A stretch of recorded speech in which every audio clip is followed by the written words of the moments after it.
So guys, what I want to bring to you today is something that's on my mind big time right now because I'm noticing it's December. I'm noticing holidays.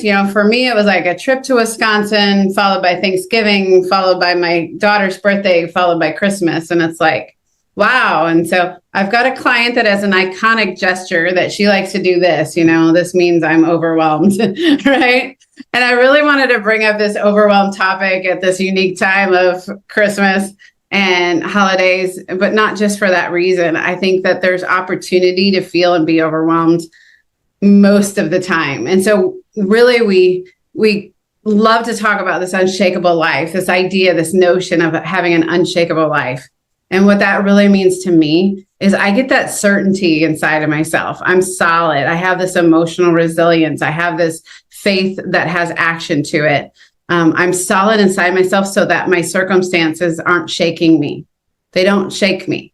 I have responses, not reactions, right? And that really, there's core pieces of that. There's integrity. I'm going to keep my word to myself and my word to others. That means the masks have to come off because I'm telling you, major energy drain actually comes from wearing masks. They are so heavy and exhausting to continue to keep up something that's not really you. But the funny part of this mask wearing thing that I've noticed is that it takes your energy to keep not being you. A lot of us are like, okay, I know my base identity. So we think the work's done there, but no, not really. Sometimes we need to update our mindset around our identity or update who we know we are in each season as we grow, as we shift, as we change, as we pivot.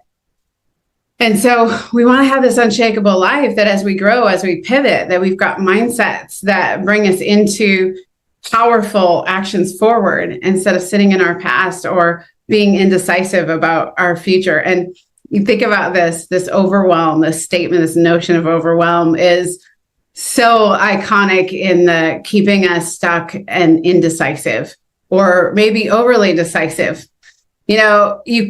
You cannot solve overwhelm with the same chaotic energy that created it. And you can't also go, okay, I'm overwhelmed. I'm going to go to a screeching stop. Everything stop now, right? And we just quit. We throw our hands up and we quit and we walk away from things that are so important to us. And something that, as I was hiking this weekend, I'm actually going to pull it up right now because it's so important. I was feeling this over us is I know you're feeling overwhelmed, but if you stop everything and don't push through the struggle, you will lose that chance to grow and expand. Stay the course. And what I mean by that is sometimes, most of the time is, you're in this comfort zone and you're happy, going along. And then all of a sudden you hit the fear zone where you're not comfortable and you're feeling pushed and it feels like really big and you don't know what to do with it. And you have this choice right then and there. Am I going to push through and learn and get into the growth zone where my tent pegs are expanded, where I am actually have a bigger capacity, or am I going to retreat back into that comfort zone? And a lot of us are like, peace, be still. And then we just stop everything and we say time out and I'm going to. And so I want to talk to us today, with overwhelm, we got to understand as humans, we're 1, 2, 3, many. And so I want to break it down in 3 steps. You can't solve overwhelm with the same chaotic energy that creates it. So first we got to start with changing the way we're carrying ourselves. This is the stuff that Amber's been talking about. My goodness, if you haven't seen it, please, please, please go back to the trainings at Amber about attuning to yourself, attuning to others. Attuning is key. And I went through a misattuning this last week and I was like, misattuning feels terrible.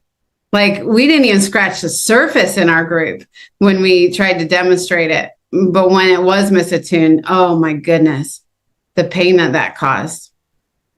So here's the action. We've got to change the way our physical body is handling it. We can choose by changing our emotional state, by changing the way our shoulders are. Push your shoulders back, put your head up, put start to even put a smile on your face. I've done this activity with some people recently. It's been just fun to watch them. I'm like, get yourself in a depressed state, feel those depressed emotions. And I could see them even start crying and it would go over them. And then I say, now just all I want you to change is just put a smile on your face.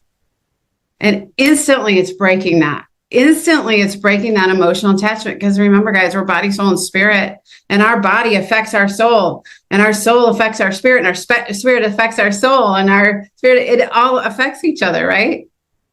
So here's the action. Take a deep breath in for 4 counts, hold for 4. It's that box breathing, right? Do it 3 times. Another thing you can do is stand up, shake it off. One thing for women, actually, especially, is get into a dance vibe. Like, I've got this iconic thing in my household that says our kitchen is made for dancing. And all the kids think I'm crazy, but I do churn the butter, guys. Like, this is really important. I churn the butter. Doesn't this change? It changes your physiology. You cannot be upset and churn the butter or the sprinklers, and you cannot continue to be depressed when you are, by choice of your will, changing your action and getting into a different state in your body. Stand up, you shake your body off, you just get it out. And then you can tell yourself, hey, I've got this. I've got this. One of the biggest fears that every single person faces in their life is that I'm not enough. And because I'm not enough, I won't be loved. Those are the 2 fears that everybody faces. And so when you sit there, you say, hey, I've got this. There's a solution to every problem. Then you're getting yourself out of the funk of sitting in your fear and you're operating towards faith. When you change your physical state, you change your mental state. It's like resetting your internal compass to calm and clarity. So I just want to do this for a moment. One thing I noticed, you got to implement this stuff. You can listen to me talk every single Monday. If you don't put it into your life, it won't change anything. So let's just take a moment. I want you to put your hands on your heart. I just want you to breathe into your heart.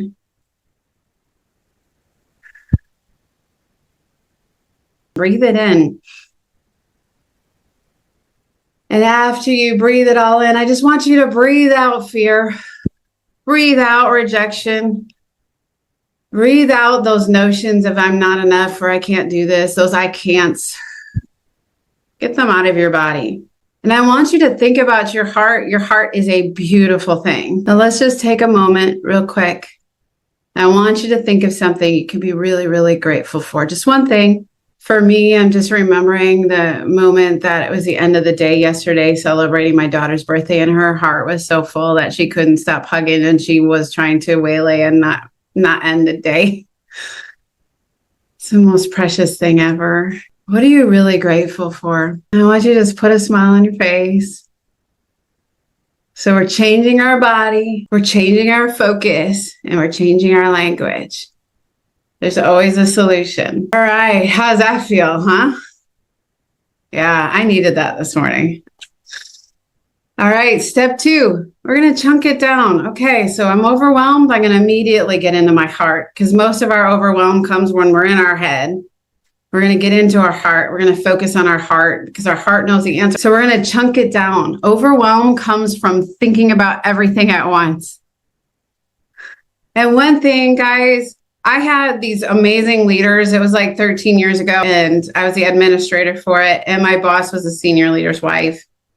And I remember this conversation that changed the trajectory of the way I see things.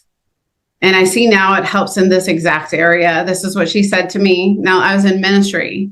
And she said, now, Rebecca, ministry comes in waves. You know, and how waves are. Waves come in, feel like a mighty rush. Have you ever been overcome by a wave? I have. Get in the ocean once, you'll see. Like, it'll knock you right over, right? But then the wave recedes. And then it'll come back up. And ministry and life, both, it comes in waves where it's like, oh, I can't do this. And then we'll get into this, wow, there's peace. And there's, whoa, there's the rush coming in. And then there's a, wow, there's peace. And my leader, her name's Maria Kringle. She's an amazing lady. And what she said to me was, she said, now, Rebecca, you never quit something when the wave's high tide. In the middle of a wave, you don't ever quit something. Okay? This is what you do though, because I don't want to tell you what not to do before I tell you what to do. You know, because some of us say, oh, I'm overwhelmed. Got to stop everything. Done. I'm obviously taking on too much. And I really want to come against that and say, gosh, what if you actually aren't taking on too much? Now, I'm not saying sometimes we take on too much. Okay. But what if this is actually just growing pains? Like, what if, right? And so the next thing you do is write down everything that's swirling in your mind. Get it on paper, get it out of your head somehow. One technique I learned that was really helpful to me, and it's specifically helpful to women. I think men can do it too. Men need to let it out more physically. We need to let out our words, okay? That's just the feminine energy versus the masculine energy. Masculine energy gets out stuff physically. So, you know, like my husband was upset once this weekend, so he took a couple laps around the car, get it out. Just, you know, what we need to do is get our words out. So what I've done, it's called the rant. And you can literally do this with yourself. You don't necessarily have to have somebody else do it, but you get up and you start walking and you start talking and you just start letting out everything that's in your mind and just do a mental dump. And as you're doing it, you write down the things. Just start writing down, what is it? What is it? What is the thing that's starting to feel like overwhelmed? It's this and this and this and this. And you know how we stack, you know, we just stack it all and then it becomes really big. Well, if we stack it all, right, we're in this stacking place. Here's what we have to do. We have to chunk it. We have to chunk it. And the reason why is we're 1, 2, 3, many. And so a lot of times if we can take a look at that and go, wow, okay, well, it seems to me like my top 3 or 4 of these fit in a category of, I'm really nervous about what's happening in my home. And some of them are, wow, this feels big at work. So we've got 3 different areas, right? So the next thing you do, so when you're stuck in the weeds, it's really easy to lose sight of what matters. So we're going to chunk it down. We're going to make it into 3 special steps, like Agent Oso says in children's programming. Please check out that show. It's really good. 3 special steps, he'll say. And then it's easy and it's simple to actually get your objective done. It's a really good training. So kids shows can really do good things. But what we're going to do now is go, let's prioritize the list. What is your must? I got to this last week. Overwhelm felt like that last week. I felt overwhelmed. And the first thing I did was change the way I was in my body. And I got myself smiling and I got myself into gratitude and I got myself into my heart. And then I sat there and I said, well, what is the must do? What is the non-negotiable? What is the should do? The important but not urgent? And what is the can do later? So by breaking it down, you shrink the mountain into manageable hills and suddenly you're not overwhelmed, you're focused. But think about the way I handle it is, hey, what is my desired outcome? You know, I remember this from a trip I took a couple weeks ago to Wisconsin, and there were things pulling, like pulling on my time and where I wanted to spend my energy. And I sat with my husband and we did this. We said, what is our desired outcome? And when we figured out what our desired outcome is, we asked the why. Now I talk about this probably every Monday. But we asked, what's the why? Why is this important to me to have this desired outcome? And when we came up with that, we were able to make powerful decisions based on our desired outcome. And I'll tell you what, that trip turned out, fantastic. Fantastic. But if I let all the things get in the way and trying to meet everybody's desire of me, it might not have been so fantastic. It actually could have been really painful. First of all, consider the rant. It's really helpful. You might feel stupid, but walk around and just let all that, oh my gosh, I feel like this feels big and this feels big, right? But don't let yourself get in an ugly state. Let's stay in a solution-oriented state. So step 3 is focus on the big picture. When you're stuck in the weeds, it's really easy to lose sight of what matters. And that for me is, what is your desired outcome? My desired outcome is, what's really the thing? So what's my ultimate outcome here? And what's the single most important thing I can do today to move forward in that? Last week, I had to do that. I felt like, wow, overwhelmed. Wow, my time, I have no idea what's happening in my time. And so I got it down to the one. What is the single most important thing I can do today to move forward towards my desired outcome? And I did that thing. And I'll tell you what, a bunch of non-musts didn't happen. And number 3, ask yourself, who can I ask for support? Who can I ask for support? What are my resources? How can I navigate this with others instead of all by myself? I am not a team of one.